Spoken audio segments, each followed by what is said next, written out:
Good morning sir. Good morning. मैं जानना चाहती हूँ कि हम सिचुएशन को बिल्कुल ऐसे कैसे देखें कि हमें सिचुएशन से बाहर निकलना है। कि मान लो हमारे पास बार बार कोई प्रॉब्लम आ रही है, हम उसे फेस कर रहे हैं, फिर जो आसपास के हमारे सराउंडिंग्स के लोग हैं वो भी टाउंटिंग कर रहे हैं हम पर, नहीं तुमने पहले भी ऐसे किया था, अब फिर तुम फेल हो जाओगे इसमें। तो वहाँ जा करके हम स्टक हो जाते हैं और फिर हमारा कॉन्फिडेंस लूज हो जाता है। हम एग्जैक्टली कहाँ स्टक हो जाते हैं, जिसको आप जो वर्ड यूज कर रहे हो स्टक हो जाते हैं, मतलब आप कह रहे हो कि हम अपनी थिंकिंग में स्टक हो जाते हैं। थिंकिंग में स्टक हो जाते हैं, राइट? कि हम ओवर थिंकिंग में चले जाते हैं। ओवर थिंकिंग कि हम बैठे बैठे बस सोचते रहते हैं कि ऐसा क्यों हुआ, क्या हुआ, ऐसा नहीं होना चाहिए, कि हमारे में कुछ कमी ऐसा हो गया तो क्या होगा, वैसा हो गया तो क्या होगा, मैं दोबारा भी ट्राई किया नहीं हुआ तो क्या होगा। हम जानते हैं कि पहले भी ऐसा हुआ था, फिर हमने उसे ओवरकम कर लिया, लेकिन बार बार वही चीज आते आते फिर वही ब्रेन का जो कंफर्ट जोन है हम फिर वहीं स्टक होने लगते हैं। और जिस कंफर्ट जोन की आप बात कर रहे हो वो एक्चुअल में ओवर थिंकिंग वाला जोन है। ओवर थिंकिंग वाला जोन है, मतलब बैठे बैठे बस सोचते रहते हैं जैसी हमारी कंडीशनिंग हुई है, कर कुछ नहीं पाते हैं। करते भी हैं तो थोड़ा सा करना शुरू करते हैं, उसके बाद वापस से वो थॉट्स हमारे ऊपर हावी हो जाते हैं। राइट? यही आप कह रहे हैं। राइट सर, प्रॉब्लम जो है इतनी ज़्यादा, क्योंकि एक्चुअली क्या लाइफ में अगर कुछ अच्छा होता है तो शायद हम प्रॉब्लम से इजीली निकल जाते हैं, बट बैक टू बैक जब आपको फेलियर्स ही मिल रहे हैं उस टाइम पे भी आपको फिर दिखना ही बंद हो जाता है कि हाँ, निकलने का भी कोई रास्ता है। प्रॉब्लम सबसे बड़ी पता है क्या है? कि सबको यही लगता है कि हमारी प्रॉब्लम सबसे बड़ी है। अगर यहां पर मैं एक एक करके सबको बोलूं कि आप बताओ कि आपकी लाइफ में क्या क्या प्रॉब्लम्स आई या अभी क्या प्रॉब्लम्स चल रही है, तो आई एम श्योर कोई सोच भी नहीं सकता कि अच्छा ऐसी ऐसी प्रॉब्लम्स भी कोई फेस कर सकता है क्या।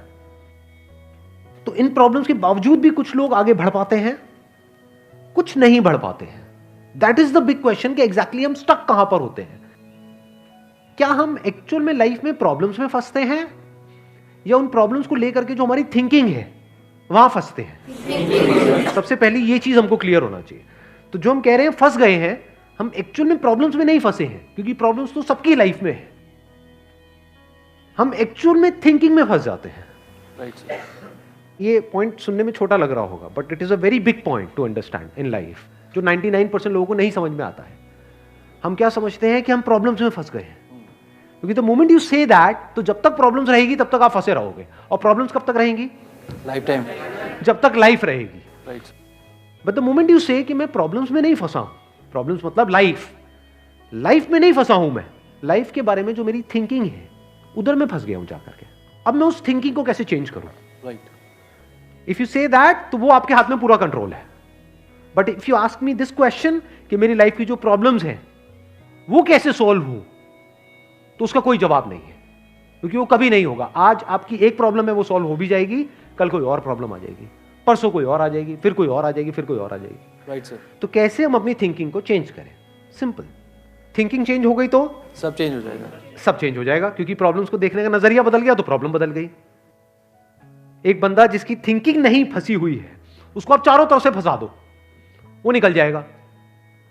लेकिन जिसकी थिंकिंग फंसी हुई है, उसको आप जा करके दुनिया जहान के सारे रिसोर्सेज दे दो, पूरा का पूरा खजाना भी दे दो, तब भी वो नहीं निकल पाएगा, तब भी रोएगा बैठ करके कि क्या मेरे को चारों तरफ खजाने से कैद कर दिया। अरे भाई, खजाना है, कैद नहीं है। देखा ना ऐसे लोगों को जिनके पास में सब कुछ है लेकिन रोते रहते हैं। तो सब कुछ मिलना इज नॉट अ सॉल्यूशन। जिनकी लाइफ में कोई प्रॉब्लम नहीं है वो भी रो रहे हैं। सो अब आता है कि इसका सॉल्यूशन क्या है, कि we are stuck in our thought process, how to get out of it. तो सबसे पहली चीज ये समझनी है, ज्यादा सोचने से कुछ नहीं होता है, सही सोचने से होता है। अभी सही सोचना क्या है? What is right thinking? Positively, not positively सोचना। इसको भी ध्यान से समझ लेना। पॉजिटिव सोचना क्या सही सोचना होता है? फॉर एग्जाम्पल, आगे आप जा रहे हो, किसी जंगल में हो और आगे दलदल है और आप पॉजिटिव सोच रहे हो, मेरे साथ में कभी कुछ गलत हो ही नहीं सकता, मैंने तावीज पहना हुआ है, ये मुझे बचाएगा। बहुत लोग हैं बहुत पॉजिटिव है लाइफ को लेकर के, बट क्या उनकी सोच सही है? अभी सही सोचना क्या है? सर मेरे हिसाब से मतलब इंटेलिजेंसी से सोचना, कि मतलब कुछ ऐसा सोचे कि आगे जाके हमें कोई हानि ना हो, कि एक इंटेलिजेंट माइंड से सोचे। अभी इंटेलिजेंट क्या है और फूलिश क्या है? एक है फूलिश तरीका सोचने का, बेवकूफों की तरह सोचना, एक है इंटेलिजेंस के साथ में सोचना। What is intelligence?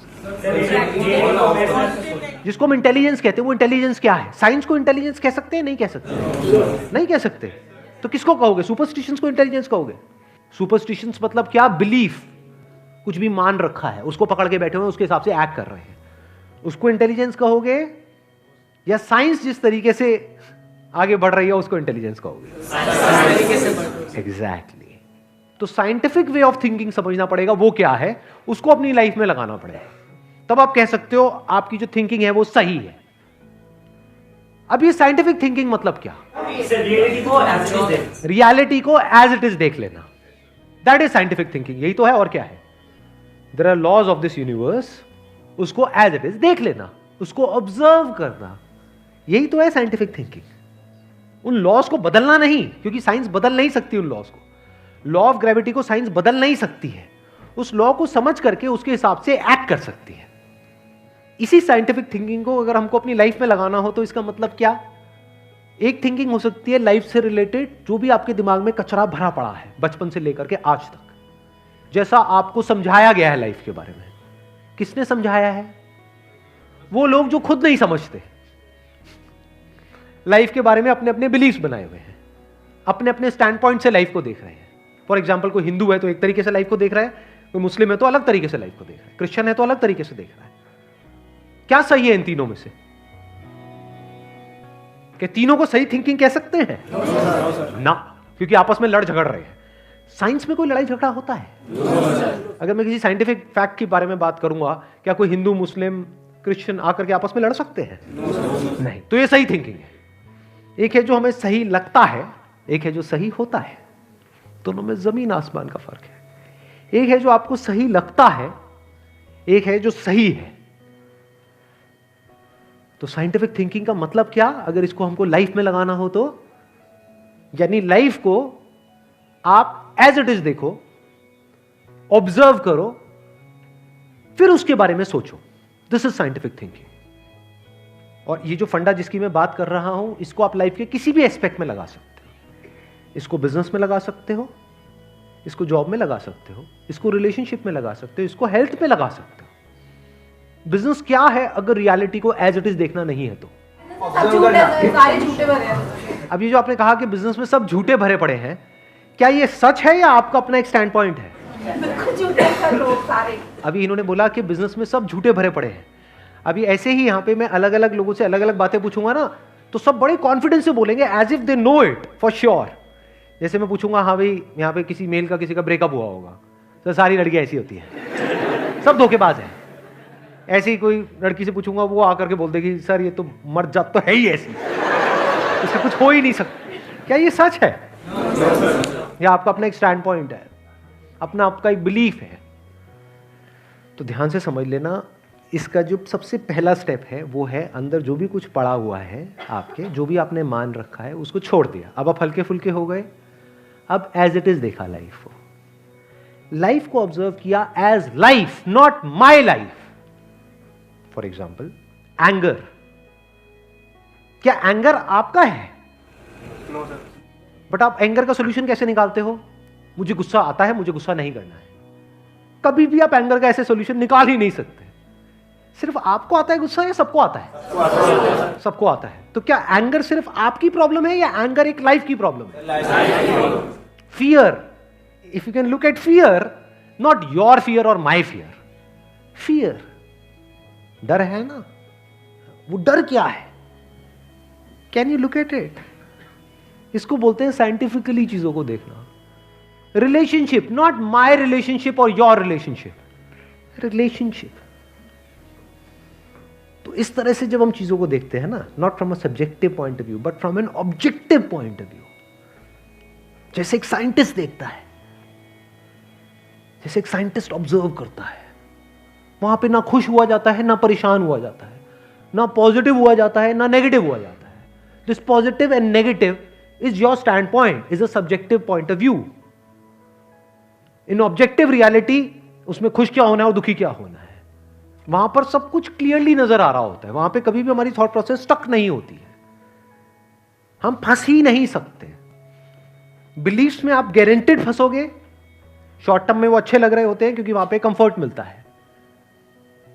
जो भी हमने मान रखा है, अगर उसको पकड़ करके हम बैठे रहें और उसमें गोल गोल घूमते रहें तो बड़ा कंफर्ट मिलता है, लेकिन आगे जाकर के वो हमको फंसा देता है, एंटैंगल्ड कर देता है।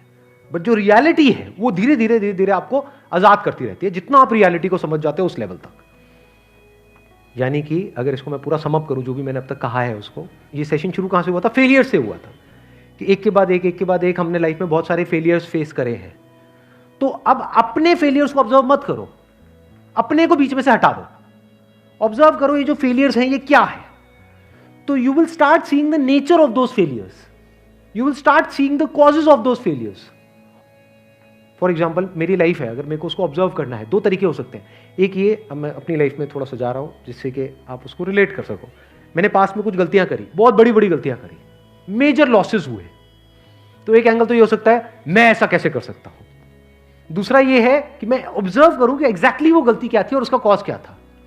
तो वो दिख जाता है, अच्छा उस टाइम पे वो ग्रीड बहुत ज्यादा हावी हुई पड़ी थी। अच्छा ग्रीड क्यों हावी हुई पड़ी थी, इतना लालच क्यों आया हुआ था कि हाँ ये करना है, ये करना है, ये करना है, ये क्यों आया हुआ था? और ये बचपन से ऐसी कंडीशनिंग हुई पड़ी थी, बचपन से घर में यही सारी बातें सुनी थी, तो इसलिए I was acting out of that information जो मेरे अंदर फीडेड थी, and that was not correct information. वो सारी इंफॉर्मेशन गलत थी, जिसकी वजह से मैंने जल्दी से एक्ट किया, बिना सोचे समझे, बिना सही थिंकिंग के एक्ट कर दिया, उस वजह से जाकर के फंस गया। तो मुझे उस बंदे ने नहीं फंसाया, मैं खुद फंसा अपने लालच की वजह से। तो अब ये क्लियर हो रहा है हम कैसे देखते हैं। तो वंस वी सी दैट, तो अब मैं उससे पूरी तरह से फ्री हो गया, because I understood something which is very basic in life, जिसकी वजह से पूरी की पूरी लाइफ एक अलग ट्रैक पे निकल गई। क्या समझ आया? कि कभी भी ग्रीड से एक्ट नहीं करना है। अब इसको हम समझते हैं, कैसे समझते हैं? मॉरल साइंस की बुक से। वो सब बकवास है, ये लालच नहीं होना चाहिए, सबके अंदर लालच भरा पड़ा है, बट लालच हमको कैसे फंसाता है, इसको ऑब्जर्व किया अपनी गलतियों के बेस पर, और फिर समझ आया अच्छा ये होता है। लालच से ग्रोथ नहीं होती है। लालच से आप पैसा कमा सकते हो, बट उसको आप ग्रोथ नहीं कह सकते, क्योंकि आप डिग्रेड हो रहे हो, तो आप एक्चुअल में ग्रो नहीं कर रहे हो। एक्चुअल ग्रोथ में उसको कह सकता हूं जो होलिस्टिक ग्रोथ हो, उसको ग्रोथ बोल सकते हैं। आपने पैसा तो कमा लिया, लेकिन डर में जी रहे हो कि मैंने इतने घपले कर दिए हैं, अगर किसी ने पकड़ा गया तो पता नहीं क्या हो जाएगा, क्या फायदा ऐसी लाइफ का, उसको आप ग्रोथ कहोगे? Can you call it growth? ना। तो लालच से ग्रोथ नहीं होती। तो ये चीजें समझना बारीकी से, स्टेप बाय स्टेप, तो आप गलतियों का पूरा नेचर समझ सकते हो। The nature of mistakes, the kinds of mistakes, the types of mistakes, और उनके कॉजेस क्या होते हैं। और जैसे ही हमको ये सब समझ आ जाता है और साफ दिखने लग जाता है, तो वो गलतियां होनी हमसे बंद हो जाती हैं।